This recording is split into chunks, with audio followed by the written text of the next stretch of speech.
যোৱা নিশা জুলেন কাটি বুলি ল'ৰাটো নিজৰ মানুহজনীক মৰিয়াই মাৰিলে। অৱস্থা বেয়া কৰি মৰালেখীয়া কৰি পঠিয়ালে। সেইকাৰণে গাড়ীটো বহাই ল'ব মই এম্বুলেঞ্চ মাতিছোঁ। ঠিক আছে ভাৰত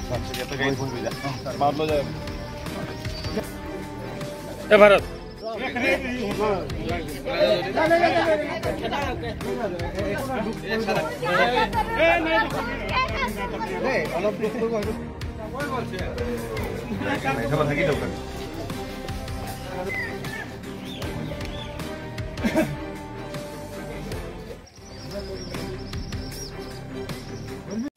যোৱা নিশা জুলেন তাঁতী বুলি ল'ৰাটো নিজৰ মানুহজনীক মৰিয়াই মাৰিলে।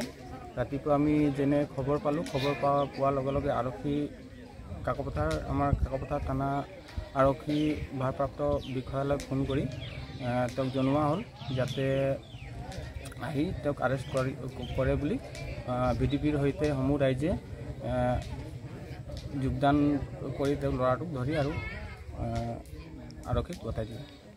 এনেকৈ গম নাপাওঁ ৰাতি সিহঁতৰ ভিতৰত কি হ'ল, কিন্তু আহি দেখোঁতে গোটেই তেজ মাৰি থোৱা বা মানুহজনীৰ গোটেই চেহেৰা মাৰি মানে অৱস্থা বেয়া কৰি মৰালেখীয়া কৰি পঠিয়ালে। সেইকাৰণে আমি কাকপথাৰ থানা অন্তৰ্গত VDP বা সমূহ ৰাইজে হৈ তেওঁক থানাক গতাই দিওঁ।